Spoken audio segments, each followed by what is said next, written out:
Bienvenidos a IAM Plus. Hoy estamos con una invitada muy especial, muy conocida, María Josefa Coronel.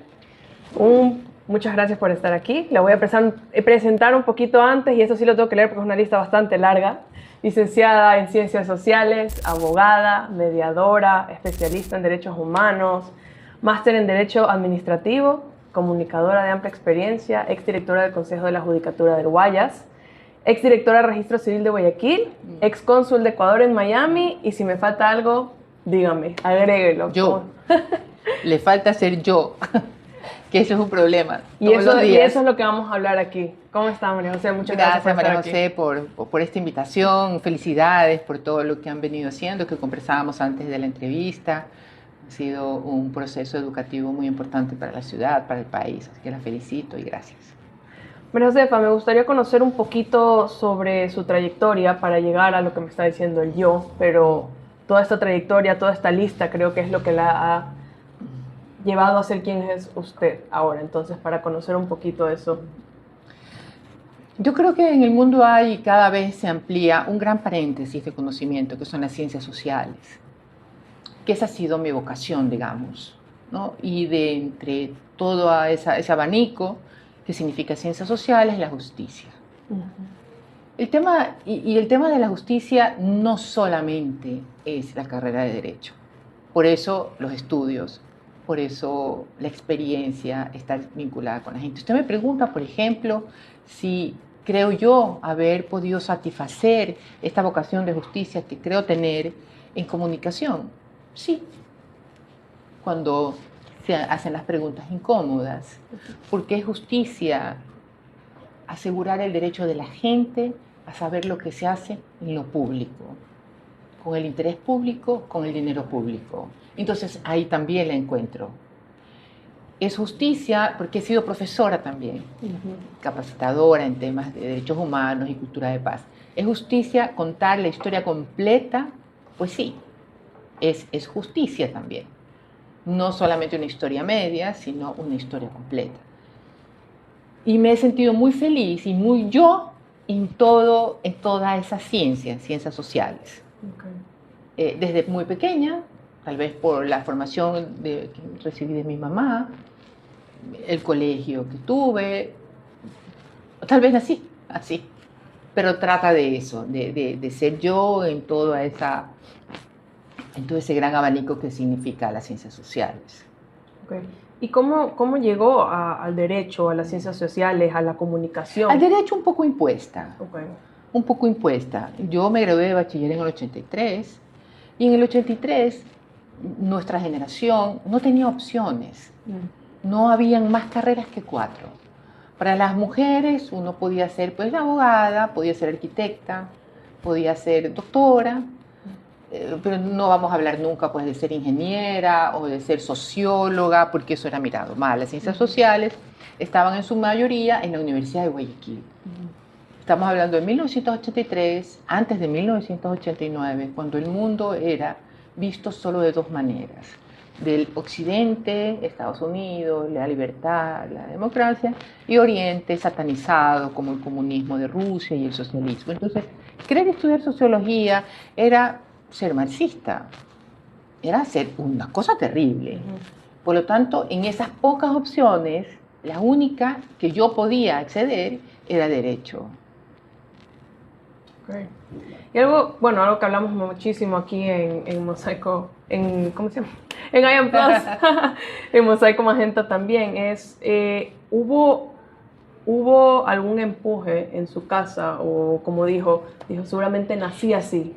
¿Usted cree que fue algo que nació así o fue de su casa que fue? Pueden ser las dos cosas. Mi mamá creo que siempre quiso ser abogada, porque su padre lo fue.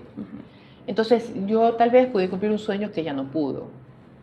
Y por el hecho de decir impuesto no deja de ser agradable saber que uno ha cumplido una dulce obligación en nombre de otra persona, como creo yo que lo miro para atrás ahora a mi madre. Entonces yo creo que nos combinamos ambas. Pero siempre como algo positivo. Pero 100%, 100%. Porque hay creo que los dos lados, ¿no? Por eso digo, impuesto por las condiciones sociales, impuesto por este anhelo de mi mamá, Pero nada de eso significa que ha sido negativo. Es más, yo creo que hoy en día cualquier profesional debería tener una cultura jurídica, debería pasar unos 2 años o 3 años por estudios del derecho para poder hacer cualquier otra cosa bien hecha. No me diga eso, porque mi papá también me dice eso todos los ¿vio? días. ¿Vio? No, pero sí. Más sabe el diablo sí. por viejo que por diablo. No lo digo por su papá, sino por mí. Completamente. Pero bueno, siempre quise hacer educación y la verdad es que en eso me estoy preparando ahorita mucho más y creo que después iré. Usted es una educadora muy formada. Entonces, va a haber una línea en las conductas que usted ve o en el escenario en el que usted trabaja y que tienen casilleros. Digamos que una se llama una condición A, la otra una condición B, una condición C, porque usted tiene sus reglas. Pero hay una de esas condiciones en derecho es delito y se procesa y se maneja de otra forma. Entonces, creo que siempre hay que tener una visión jurídica. Sí, la violencia en las aulas es un delito.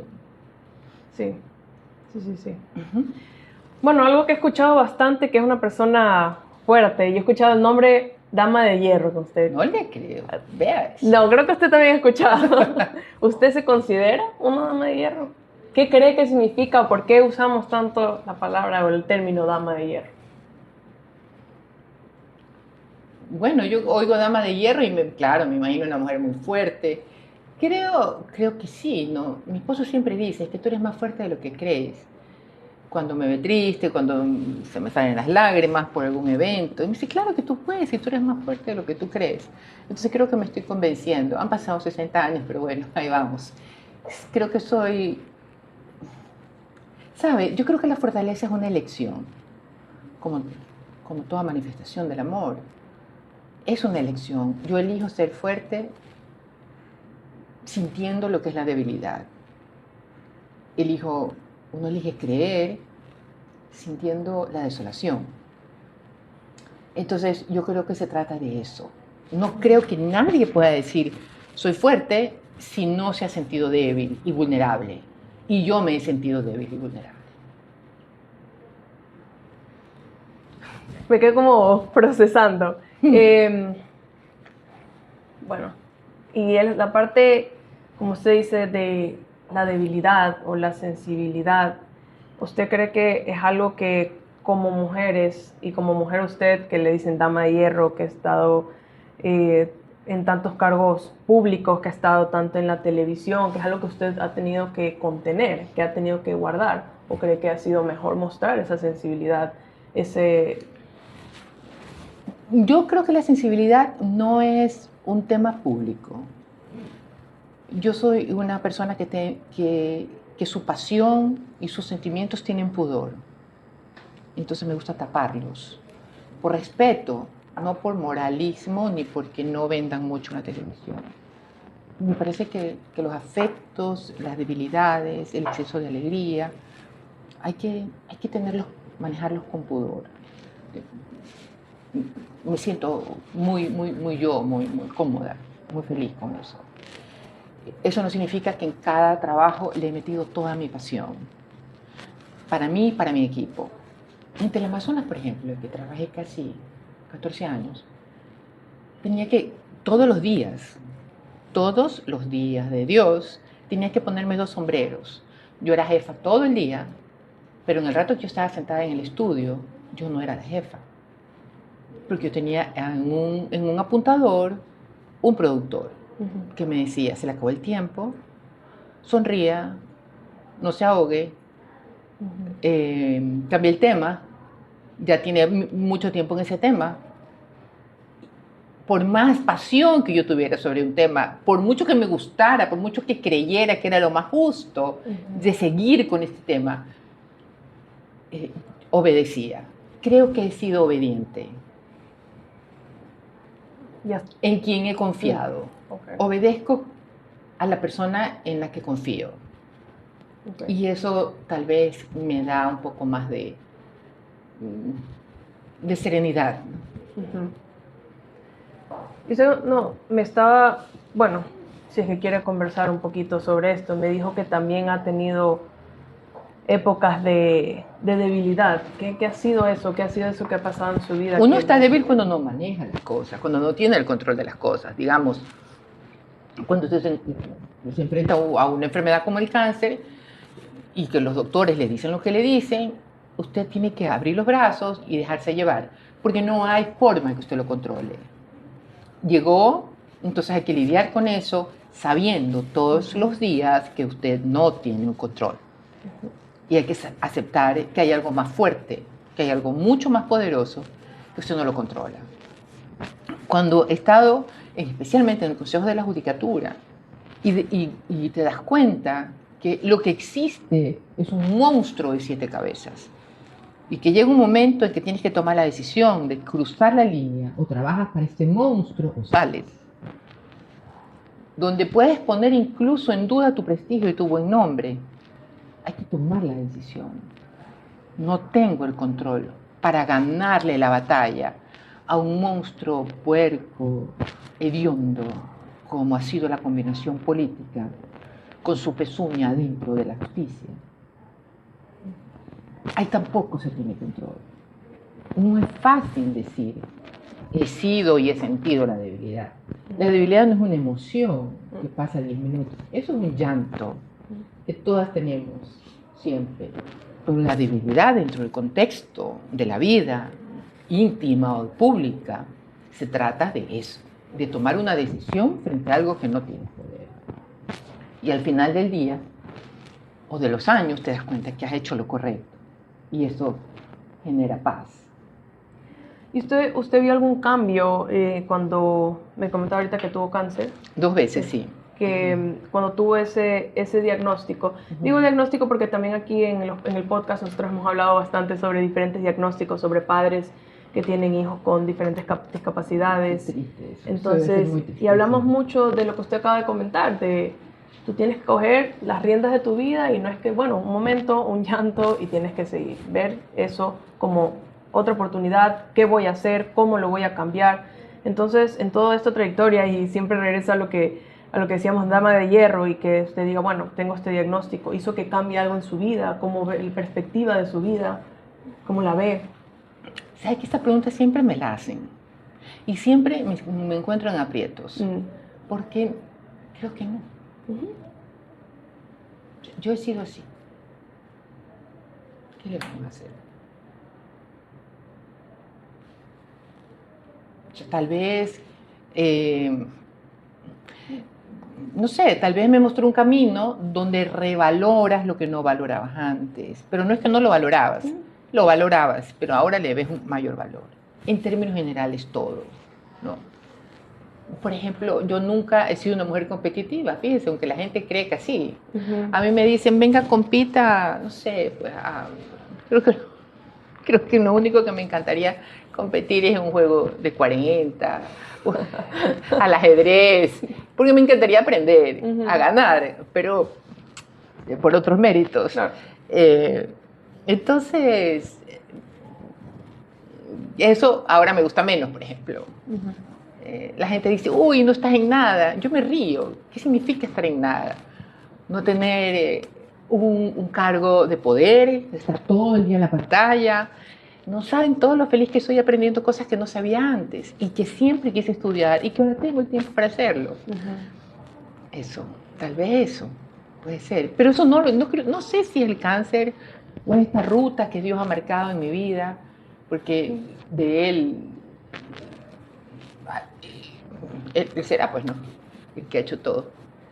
No, sí, a ver, yo hacía esa pregunta no porque espero, y la verdad es que teniendo ya algunas entrevistas que he hecho, que he preguntado sobre los casos de los hijos de las mismas personas que también han tenido diferentes enfermedades, me gusta que la respuesta siempre es un sí. Fue un momento difícil, algo difícil de escuchar, pero no fue algo que cambió mi vida, no fue algo que hizo un cambio 360 radical, sí. Encontré ahorita la razón de vivir. No, es mi misma vida, solo tengo que hacer cambios, solo tengo que ver qué otras opciones tengo.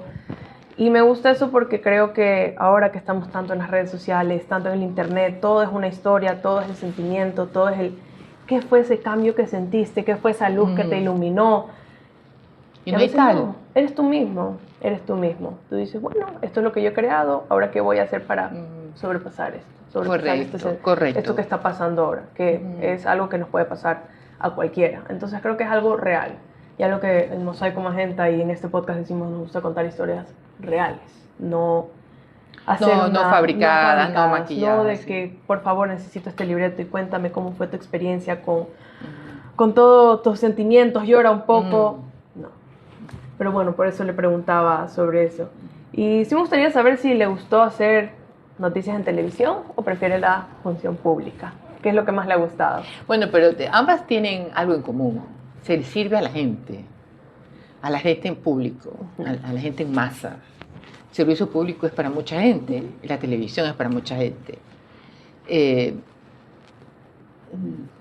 No quiero elegir. No. Odio los primeros puestos. No, entonces yo no puedo seguir, elegir. yo tengo tantas de elegir aquí.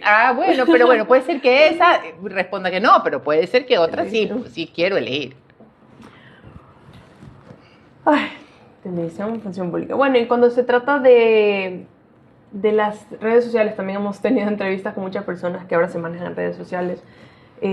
¿Cómo lo compara a la televisión? Porque usted trabajó en la televisión ¿desde qué año?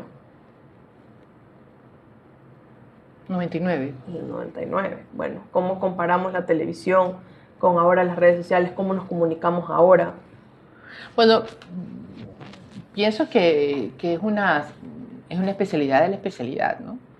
Antes esta conversación no la pudiéramos tener, y digo antes hace muy poco, hace 10 años que no habíamos pasado la experiencia de la pandemia. Era una producción de audio y una producción visual. Ahora podemos hacer las dos cosas. Si yo quería grabar un video, tenía que pedir de favor a un estudio de una cadena televisiva que me preste el estudio, las luces. Pero ahora estamos aquí en un espacio con 2 o 3 luces y con nuestros teléfonos como cámaras. No tiene nada de igual. Realmente es. Entonces yo me enamoré de la otra magia, del estudio negro, del estudio con absoluto silencio, con todo un equipo atrás. Y me toca ahora acostumbrarme a que no hay nadie, que solamente estoy solita, que ahí vamos, que se dice lo mismo, que se plantea lo mismo. Pero siempre es mejor trabajar en equipo. Me ha gustado, si me da a elegir, si esa es su pregunta siguiente de elección, me gusta mejor trabajar en equipo. Sí, bueno, que es lo que brinda la televisión. La verdad es que yo quería saber eso porque veo tantos y siempre meto el tema de las redes sociales porque nosotros consumimos tanto de noticias, de entretenimiento, de farándula, lo que sea, en el celular, en la computadora. Y a veces mi papá siempre me dice, creo que en todos los capítulos hablo de mi papá, me van a disculpar. Pero mi papá siempre me dice, siéntate a ver las noticias o lee un rato, como que cálmate, mira una cosa, enfócate en una cosa. Y cuando me tomo el tiempo de hacer eso digo, o sea, de verdad que hay que evolucionar, sí, pero al mismo tiempo creo que hay cosas del pasado que tenemos que mantener. Las redes sociales tienen varios peligros. Uno de los niños, que no es un tema que yo manejo con exactitud, pero existe. Pero en términos generales, para profesionales, adultos, las mentiras, ¿no? Se miente mucho, se dice mucho. Y de hecho hemos visto que Lupa Media sacó un reportaje bastante interesante diciendo que la mayor parte de los políticos dan un mensaje falso o impreciso en un 60%. No estamos hablando de un 10% ni un 15%. Entonces, si los políticos, que son máximas autoridades del país, mienten, ¿cuánto no mentirá un personaje en una cuenta de TikTok o de Instagram? Son peligros gravísimos. Y la segunda, digamos, tendencia peligrosa es una narrativa que hace creer que nosotras las mujeres, los hombres, somos autosuficientes.